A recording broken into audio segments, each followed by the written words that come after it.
आचार्य रजनीश ओशो एक ऐसा उदाहरण है जिनके तर्कों का लोहा पूरी दुनिया ने माना। भले ही कोई ओशो से प्रभावित हो या ना हो, लेकिन उनके तर्कों से बच पाना सभी के लिए असंभव था। वे थोड़े ही वार्तालाप में किसी को भी प्रभावित करने की क्षमता रखते थे। ओशो को उनके शिष्यों और प्रशंसकों ने अनेक नामों से जाना।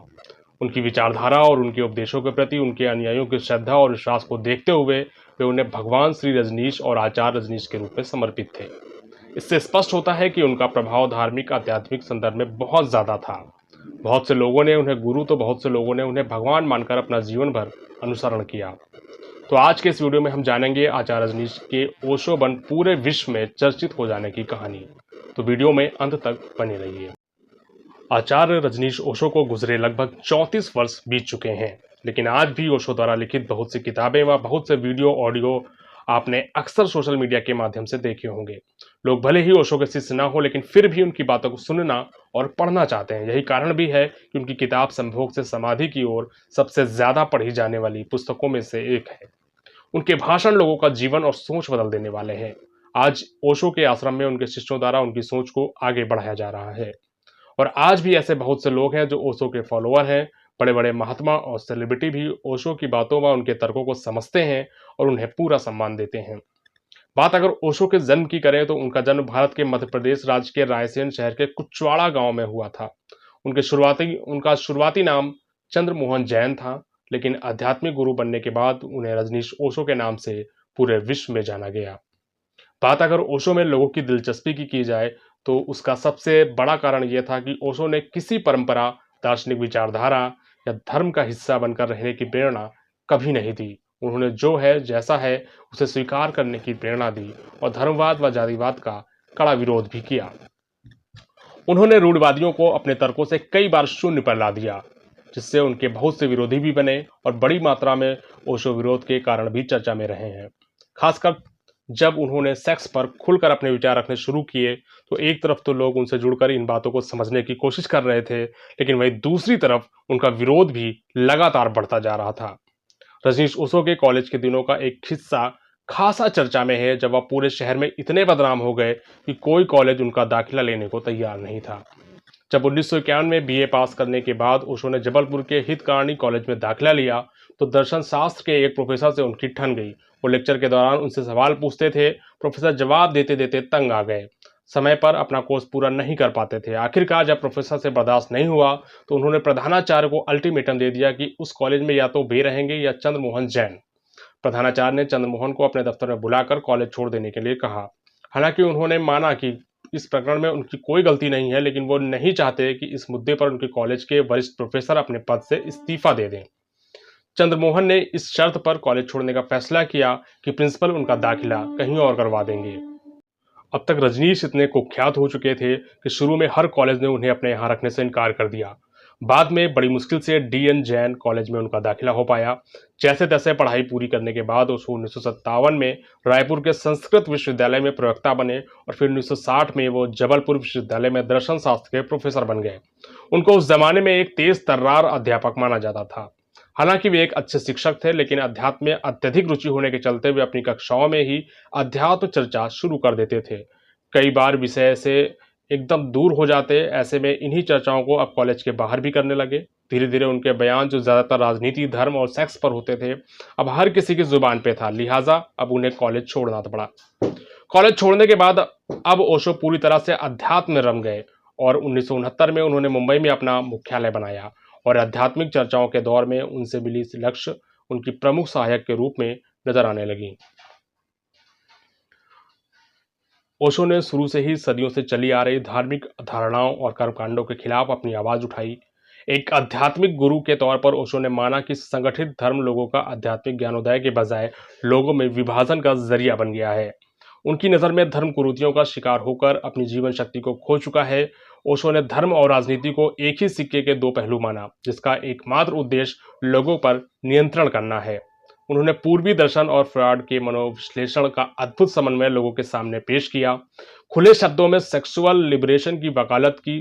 जटिल अवधारणाओं को सामान्य भाषा में पेश करने की उनकी क्षमता ने अलग अलग पेशे के कई लोगों को उनकी तरफ खींचा। जाने माने लेखक खुशवंत सिंह ने उनकी तारीफ करते हुए लिखा, ओशो भारत में पैदा हुए सबसे मौलिक विचारकों में से एक थे। इसके अलावा वो सबसे अधिक विचारशील, वैज्ञानिक और नए विचारों वाले शख्स थे। एक और नाम है जो ओशो के जीवन के बहुत करीब रहा, मां आनंदशीला, जिनके बारे में बताया जाता है कि वह बहुत ही कम उम्र में ओशो के संपर्क में आ गई थी। मां आनंदशीला आत्मकथा don't kill him the story of my life with भगवान रजनीश में लिखती हैं कि जब मैं उनके कमरे में दाखिल हुई तो भगवान मेरी तरफ देखकर मुस्कुराए और अपनी बाहें फैला दी।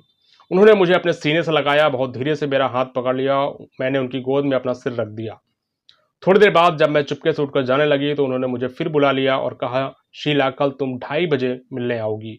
ये कहकर उन्होंने मेरे सिर पर अपना हाथ रख दिया। ओशो के आश्रम में हर शिष्य को लकड़ी की बनी एक माला दी जाती थी, जिसमें एक लॉकेट होता था और उसके दोनों तरफ ओशो का चित्र होता था। हर सन्यासी से यह अपेक्षा की जाती थी कि वो हर समय उस लॉकेट को पहने। वो हर सन्यासी को एक नया नाम भी देते थे ताकि वह भूतकाल से अपने आप को अलग कर सके। वो चाहते थे कि उनके शिष्य नारंगी या लाल कपड़े पहने। ये जरूरी होता था कि कपड़े ढीले हों ताकि आसानी से शरीर में ऊर्जा का संचार हो। ओशो अपना भाषण हिंदी या अंग्रेजी में दिया करते थे। अनुयायियों को निर्देश थे कि भाषण के समय वे अपनी आंखें बंद रखें। ओशो विवादास्पद विषयों पर अपनी राय रखने के लिए मशहूर थे। 1972 के दौरान भारत में आने वाले विदेशी पर्यटक उनकी तरफ आकृष्ट होना शुरू हो चुके थे। उनकी सचिव लक्ष्मी बहुत सावधानी से उनसे मिलने वालों को चुना करती थी। उन सबसे पहले एक डायनामिक मेडिटेशन में शामिल करने के लिए किया जाता था। फिर ओशो से उनकी मुलाकात कराई जाती थी। शुरू में रोज सुबह 6 बजे चौपाटी के समुद्र तट पर अपना भाषण दिया करते थे। रात में वो किसी हॉल या अपने घर पर ही लोगों को संबोधित करते। कभी कभी उनके सुनने वालों की संख्या 100 से 120 रहा करती, तो कभी कभी यह बढ़कर 5,000 से 10,000 के बीच भी हो जाती। ओशो का शुरुआती आश्रम मुंबई में था। धीरे धीरे यहाँ लोगों का आना जाना इतना अधिक बढ़ गया कि इस आश्रम में जगह काफी कम पड़ने लगी। दूसरे मुंबई में होने वाली बारिश से ओशो और उनके विदेशी शिष्यों को काफी दिक्कतों का सामना भी करना पड़ रहा था। लिहाजा ओशो ने अपने सहयोगियों से आश्रम के लिए नई जगह ढूंढने को कहा। काफी सोच विचार के बाद तय हुआ कि पुणे में वो अपना आश्रम बनाएंगे। पुणे का मौसम, आबो हवा मुंबई से ज्यादा बेहतर थे। उन्होंने आश्रम के लिए कोरेगांव को चुना। पुणे में रजनीश आश्रम के कारण पर्यटन भी तेजी से बढ़ा। आश्रम ने पुणे को दुनिया के नक्शे पर स्थापित करने में एक बड़ी भूमिका निभाई। उसने पुणे की अर्थव्यवस्था को एक स्थायित्व प्रदान किया और शहर में धन रंगों की बहार आ गई। ओशो के आश्रम में तरह तरह की थेरेपीज दी जाने लगी। पानी की तरह पैसा आने लगा। इस थेरेपीज में सेक्स थेरेपीज को सबसे अधिक महत्व मिलने लगा। इनमें यौनिकता को बिना किसी पूर्वाग्रह के स्वीकार किया जाने लगा। यौनिकता के साथ जुड़े नैतिक मुद्दों पर रोक टोक को ताक पर रख दिया गया। ओशो के एक शिष्य रहे टिम गेस्ट अपनी किताब my life in orange growing up with गुरु में लिखते हैं, कई भारतीय उनकी किताब संभोग से समाधि को पोर्नोग्राफी की किताब मानते हैं। इससे उनकी धार्मिक भावनाओं को चोट पहुंचती है क्योंकि इसमें खुलेआम सेक्स के बारे में बात की गई। ये किताब लिखकर वो सेक्स को दबाने की सोच रखने वाले साधु संतों के दुश्मन बन गए। अपने विचारों को खुलेआम अभिव्यक्ति करने की उनकी वकालत को सेक्सुअल पार्टनर्स बदलने के प्रोत्साहन के रूप में देखा गया। उन पर आश्रम की महिलाओं में यौन उन्मुक्ता को बढ़ावा देने के आरोप भी लगे। थोड़े समय में पुणे के रजनीश आश्रम का कुल क्षेत्र 25,000 वर्ग मीटर हो गया। वहां पर एक मेडिकल सेंटर बनाया गया जहां दुनिया भर से लाए डॉक्टरों और नर्सों को रखा गया। आश्रम में रहने वाले लोगों और पूर्णकालिक मजदूरों के लिए मेडिकल सेवा मुफ्त रखी गई।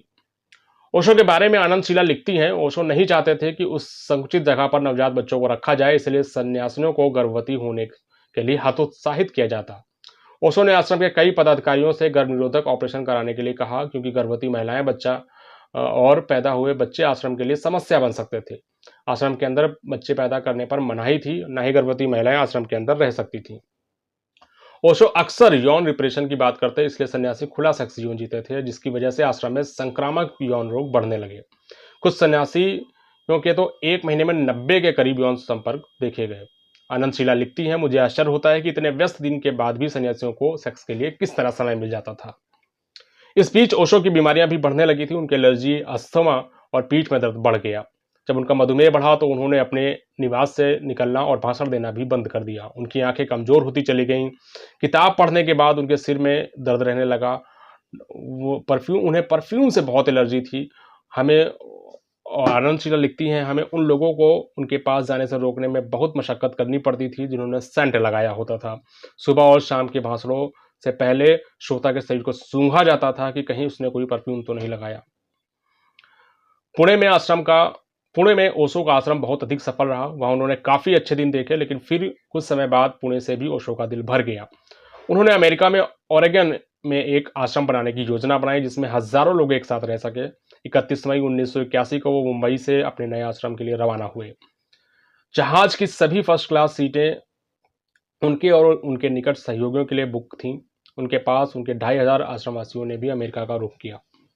इनमें मशहूर फिल्म अभिनेता विनोद खन्ना भी शामिल थे। इस बीच ओशो ने 93 रोल्स रॉयल कार खरीदी। यहीं से उनके बुरे दिन भी शुरू हुए। उनका अमेरिकी सपना ताश के पत्तों की तरह ढहना शुरू हो गया। उन पर प्रवासी नियमों का उल्लंघन करने के लिए मुकदमा भी चला। उन्हें 17 दिन अमेरिकी जेल में भी रहना पड़ा। जेल से निजात मिलने पर वो अमेरिका छोड़ने के लिए राजी हो गए। इसके बाद उन्होंने कई देशों में शरण लेने की कोशिश की, लेकिन एक के बाद एक कई देशों ने उन्हें अपने यहाँ लेने से मना कर दिया। आखिरकार वो अपने देश भारत वापस लौटने को मजबूर हुए। 19 जनवरी 1990 को उन्होंने मात्र 58 वर्ष की आयु में इस दुनिया से अलविदा कहा। पुणे के उनके निवास लाओ जू हाउस में उनकी समाधि बनाई गई है, जिसके टॉम स्टोन पर लिखा गया है, ओशो जो न कभी पैदा हुए न कभी मरे, उन्होंने 11 दिसंबर 1931 और 19 जनवरी 1990 के बीच इस धरती की यात्रा की। आज ओशो की मौत के लगभग 34 साल बाद भी दुनिया भर में ओशो को उनके तर्कों के लिए याद किया जाता है। वे भले दुनिया के लिए एक कामयाब आध्यात्मिक गुरु ना रहे हों, लेकिन उनके शिष्यों के लिए ओशो आज भी भगवान है। उनके शिष्य ओशो को भगवान ओशो कहकर संबोधित करते हैं और ओशो का पुणे वाला आश्रम आज भी काफ़ी सक्रिय है। वहाँ उनके विदेशी शिष्यों का आना जाना भी लगा रहता है।